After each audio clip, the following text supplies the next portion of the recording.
안녕하세요. 저는 청주에 살고 있는 48살 김희영이라고 합니다. 제가 사는 것이 바빠서 주위에 이렇다 할 친구도 한 명 없고, 이젠 세상에 혼자 남겨진 기분이 들어 이렇게 글로 제 이야기를 써서 보내봐요. 저는 30살에 남편과 결혼을 했고, 10년의 결혼 생활 끝에 이혼을 했습니다. 그리고 지금으로부터 1년 전에 6년의 별거 생활을 끝으로 다시 재결합을 했어요. 지금부터 이 얘기를 한번 해보려고 합니다. 남편과는 지인들의 소개팅을 통해 만났어요. 그런데 만나자마자 저희 둘 다 사랑에 빠졌고, 소개팅을 한 그날 당시에 눈빛이 통해버렸어요. 그렇게 번갯불에 콩알 볶아 먹듯이 배가 불러오기 전에 결혼식을 올려야 했습니다. 하지만 저는 어렸을 때 부모님 두 분 다 돌아가시고 없어요. 그랬기에 시댁에서 저를 정말 탐탁치 않게 생각하셨습니다. 아이를 가져서 남편이 책임지겠다 강경하게 주장하였기에 우린 무사히 결혼을 할 수 있었어요. 하지만 시댁의 시집살이는 정말 어마어마했습니다. 상상했던 것 이상이더라고요. 저는 결혼기간 10년 동안 단 한 번도 다른 곳으로 눈을 돌린 적도 없고, 제 가정과 시댁에 정말 최선을 다해 모든 것을 해드렸어요. 가정을 지키겠다고 거의 목숨을 걸었다고 봐도 무방합니다. 제가 부모를 어린 나이에 잃었기에 시댁을 제 부모처럼 섬기겠다. 노력도 정말 많이 했죠. 그런데 제가 아무리 잘 챙겨드리고 노력을 해도 시댁에선 저를 받아들여주지 않더군요. 길가에 있는 돌멩이도 저보단 나은 취급을 받을 겁니다. 시집살이의 시작은 결혼 초 제 뱃속에 아이가 있는데도 계속되었습니다. 저와 남편은 전세대출까지 받으며 아파트에 신혼집을 차렸어요. 아무래도 신혼생활 없이 바로 아이와 함께 살게 될 것이다 보니까 좀 더 안전하고 괜찮은 환경에서 자라게 하고 싶었던 저와 남편의 욕심이었죠. 저희가 결혼할 적에 시댁에선 아무런 지원도 해주시지 않으셨습니다. 저는 당연히 이해했어요. 저희가 만나서 저희 스스로 가정을 일구어내야 되는 것이 맞다고 생각했거든요. 그런데 저희가 아파트에 입주하고 2달 뒤에 저희 아랫집으로 누가 이사를 오셨는지 아시나요? 바로 시부모님들이셨어요. 그때부터 정말 지옥이 펼쳐졌습니다. 시부모님은 제게 일을 그만두고 집안일을 배우라 하셨죠. 어린 나이에 부모도 없이 홀로 컸을 테니 배움이 모자랄 것 같다면서요. 항상 그러셨습니다. 특히 시어머니는 제게 쓴소리를 하실 때면 매번 부모 없이 컸던 네가 뭘 그리 잘 알겠니? 라고 덧붙이셨죠. 그 말이 참 상처였습니다. 그 시절 멍청했던 저는 제가 열심히 노력하면 시부모님께 이쁨 받을 수 있을 거란 착각에 빠져 정말 일을 그만두었어요. 남편이 출근하고 나면 저는 아랫집 시댁으로 내려가 밥을 차려드리며 검사를 받아야 했죠. 제가 조금이라도 늦게 내려가면 불호령이 떨어졌어요. 제가 아무리 열심히 요리를 하고 청소를 하며 쓸고 닦아도 항상 시부모님은 못 배워서 그런가 영 별로구나 라고 하셨습니다. 갈비찜을 한 번 한 적이 있었는데 너무 달다고 하시더라고요. 근데 제가 그때 처음으로 갈비찜이 달지 그럼 써야 돼요? 라고 말대꾸를 저도 모르게 한 번 했다가 진짜 한 달 정도를 우려가며 괴롭히셨어요.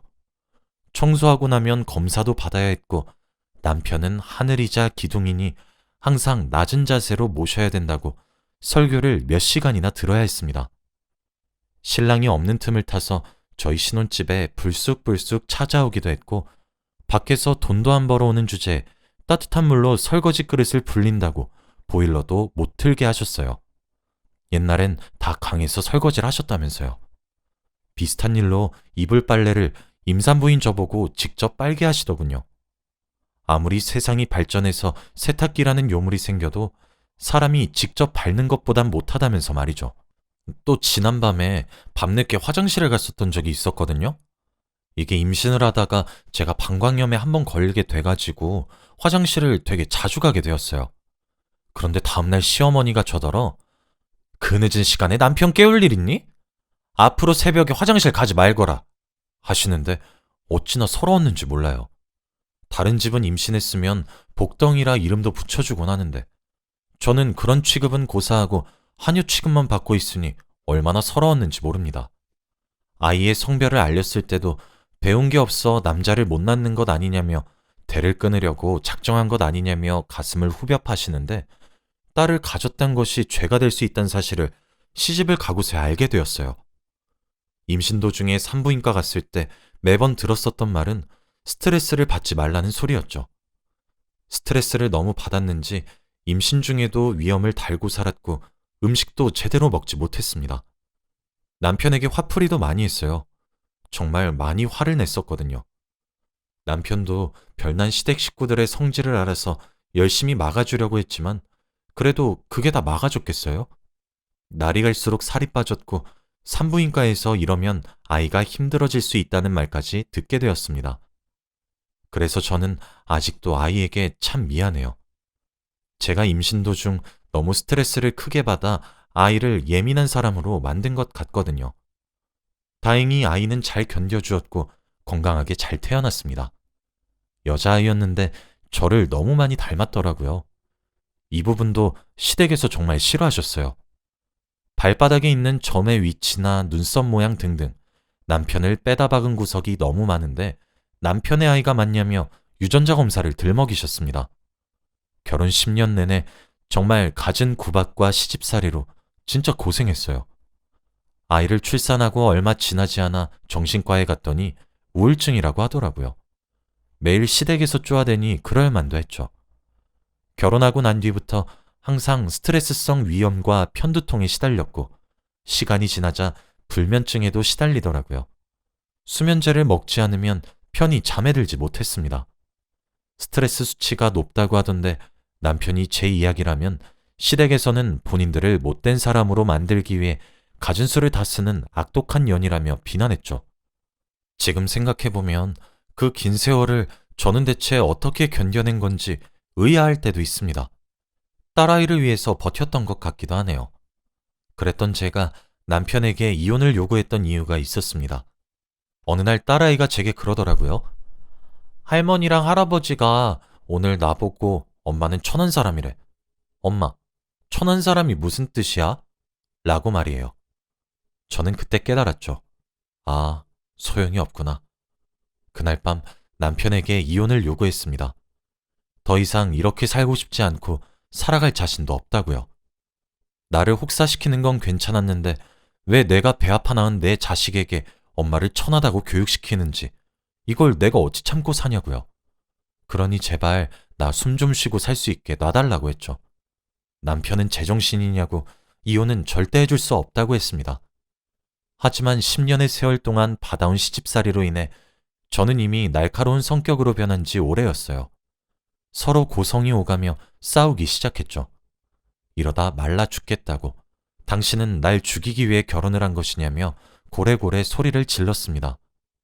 처음엔 서로 악을 지르며 싸웠다가 눈물을 흘리며 애원했다가 살려달라고 빌어도 받다가 그렇게 애걸복걸 이혼을 구걸했어요.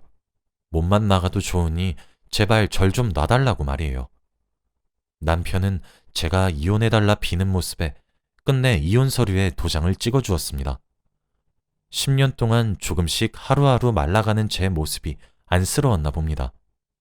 제게 많이 미안하다고 이젠 욕심을 부리지 않겠다며 통장 하나를 쥐어주며 도장을 찍어주었어요. 그렇게 저는 남편에게 앞으로 딸아이와 함께 살 집과 목돈을 받을 수 있었죠. 다행히 남편은 제가 딸을 데리고 나가 살길 바랬고 자신은 2주에 한 번씩 딸을 보게 해달라 부탁만 하더군요. 그렇게 그 지긋지긋한 곳에서 탈출할 수 있게 되었습니다. 이혼 후 저도 집 근처에 있는 조그마한 식당에서 일을 할 수 있게 되었어요. 제가 버는 소정의 생활비와 매달 꼬박꼬박 들어오는 양육비로 인해 생활엔 문제가 없었고 오히려 조금 여유롭기까지 했죠. 매일 서서 일을 해야 하니 다리도 붓고 체력도 딸려서 저 진짜 몸이 너무 힘들었거든요. 근데 놀랍게도 10년 동안 지긋지긋하게 절 따라다녔던 위염, 편두통, 불면증 등등이 하나씩 사라지기 시작하더라고요. 정말 마음의 병이었구나 싶었습니다. 사실 저도 정말 악이란 악을 다 쓰며 이혼에 성공했지만 남편의 노력을 몰랐던 것은 아니었어요. 남편도 시댁의 행패에 저를 지키려고 무던히 애썼다는 사실을 잘 알고 있었거든요. 제가 편하게 사는 꼴이 하늘은 그렇게 눈꼴 시려웠던 것인지 그렇게 편안하게 살아오던 어느 날 갑작스러운 비극이 저를 찾아왔습니다. 제가 암에 걸렸더라고요. 바로 자궁암이었어요. 병원에 건강검진을 받으러 갔다가 자궁에 종양으로 의심되는 것이 발견되었다며 정밀검사를 하게 되었는데 자궁암에 걸렸다고 하더라고요. 자궁의 악성 종양이 이미 다른 기관까지 전이되어 있기 때문에 길어봤자 18개월밖에 살지 못한다고 했습니다. 시한부 인생을 살게 된 것이죠. 사람이 언젠가는 죽는다는 사실을 알고 있었지만 딸은 엄마 팔자를 담는다고 하더니 제 딸도 저처럼 어린 나이에 엄마를 잃을 생각을 하니까 눈물이 앞을 가리더라고요. 그리고 미친 듯이 화가 나기 시작했어요.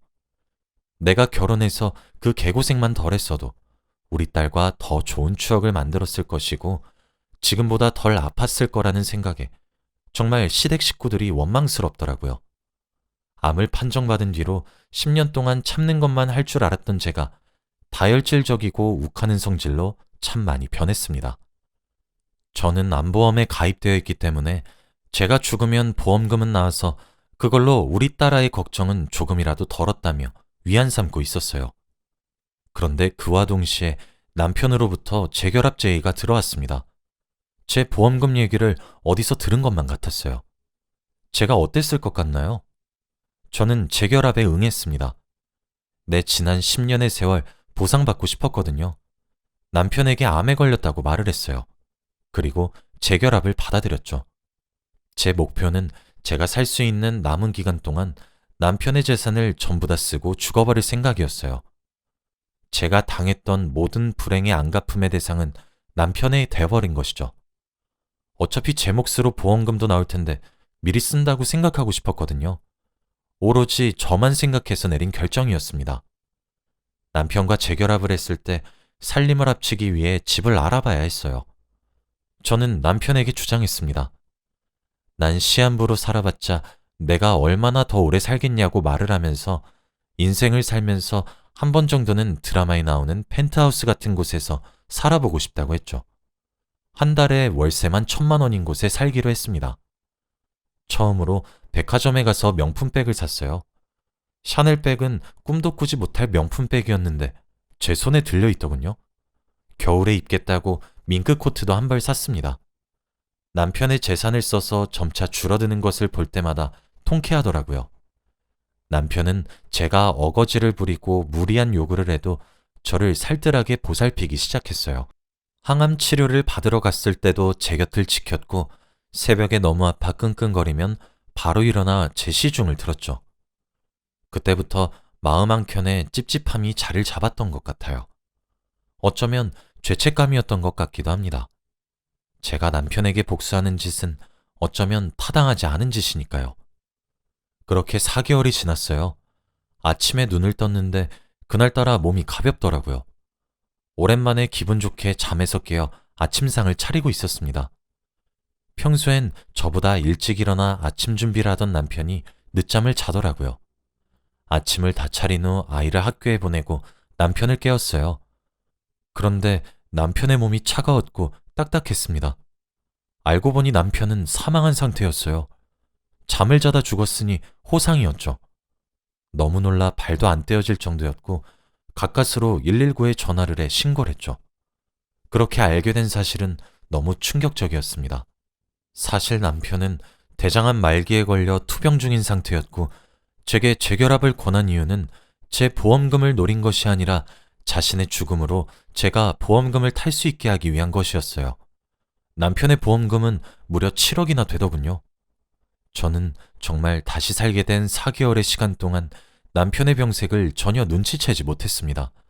정말 멀쩡했거든요. 진짜 믿기지가 않더라고요. 무슨 정신으로 남편을 떠나보냈는지 잘 기억이 나지 않아요. 저는 그냥 저희가 살았던 펜트하우스를 벗어나고 싶기만 했습니다. 이사를 하기 위해 짐을 싸던 도중 남편의 유품 사이에 편지 한 통을 발견하게 되었는데 편지에는 이렇게 쓰여 있었습니다. 여보, 나야, 당신 남편. 당신을 만났었던 그날의 봄을 아직도 난 잊지 못해. 며칠 전에 건강검진 갔다 왔는데 의사 선생님이 대장에 종양이 있는 것 같다고 하는 거야. 그래서 정밀 검사를 했는데 그게 암이라고 하더라. 심지어 너무 늦게 왔대. 대장암 말기래.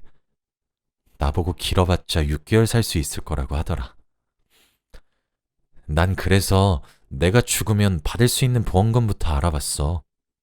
7억 정도였지. 이거 당신 주려고 재결합하자고 말한 거야. 우리 집 사람들이 당신에게 얼마나 많이 죄를 지었는데 내가 무슨 염치로 사랑하는 당신에게 재결합을 권하겠어. 이번에 나올 내 보험금 빌미로 당신에게 재결합하자고 권유한 거였어. 근데 당신도 암에 걸렸다고 하더라? 정말 세상이 무너지는 기분이었어. 내가 죽고 나서 당신이 혼자 우리 딸내미 키우는데 도움되라고, 이제 자유롭게 잘 살아가라고 그렇게 남겨주고 싶었던 돈이었는데 어떻게 해야 될지 모르겠다, 정말. 그래도 당신 끝까지 치료 포기하지 말아줘. 우리 아이를 생각해서라도. 나는 우리 딸아이에게 좋은 남편이 돼주지 못했고 당신에게도 좋은 남편이 되어주지 못했어. 당신이 시집살이 시달려서 매일 밤마다 수면제 먹어가며 겨우 잠에 드는 모습을 지켜보면서도 내가 적극적으로 당신 보호해주지 못해서 정말 미안해. 당신이 죽을 날 받아나서 하고 싶은 것들 다 해보고 싶다고 했을 때 사실 너무 기뻤어. 그 소원 또한 내 소원과 같은 것이었거든. 당신이 이 편지를 읽고 있을 땐 이미 내가 세상을 떠난 뒤겠지만 그동안 너무 행복했어. 많이 미안했고 정말 많이 사랑했어. 앞으로 잘 지내길 바랄게. 당신의 병도 내가 하늘로 떠나가며 다 가져갈 수 있게 할게. 힘내서 잘 살아가길 바래. 내 모든 재산과 보험금의 수익자는 전부 당신이야. 그동안 미안했고 고마웠던 마음을 돈으로 대신하는데 당신에겐 한없이 줘도 보상이 되진 않겠지만 부디 받아주길 바래.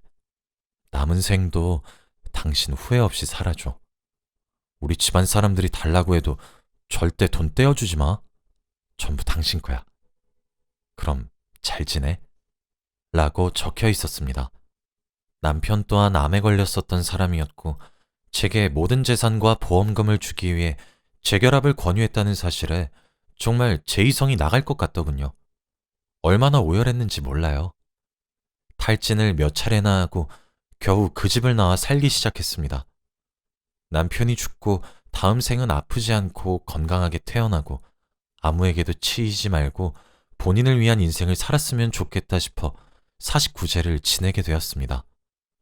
제가 정말 기가 막혔던 것은 뭔지 아세요? 남편이 죽은 지 49일도 채 되지 않아 시댁 식구들이 릴레이하듯 쪼로로 절 찾아와서 남편의 예상대로 재산과 보험금을 달라고 했기 때문입니다. 제게 뭐 해준 것이 있다고 남의 자식 목숨값을 가로채냐고 되묻더군요. 저는 남편의 말대로 시댁에 돈 한 푼 떼어주지 않았고 저를 찾아오기만 하면 경찰을 부르기 시작했어요. 독하다. 어떻게 저런 애가 있냐. 온갖 소리에도 반응을 하지 않았고 법적으로 조치를 취하기 시작했죠. 그랬더니 절 달래면서 회유하려고 들더라고요. 이름보다 야, 너 이런 말로 부르던 사람들이 아가 라고 부르는 꼴이 어찌나 우습고 기가 막히던지.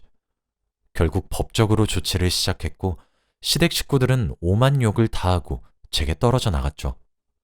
그리고 지금 겨우 10대 중반인 딸 아이를 위해 돈을 모으기 시작했습니다. 저도 곧 이 세상에서 사라지게 될 테니까요. 그런데 제게 기적이 일어났지 뭐예요? 병원에서도 말기암이라고 고개를 절레절레 저었던 제가 기적적으로 암을 극복하게 된 것이었어요. 사실 남편이 저와 재결합을 하고 난 뒤에 키토산을 매일 먹였거든요. 이걸 먹고 암이 난 사람들의 사례가 많다고 하면서요.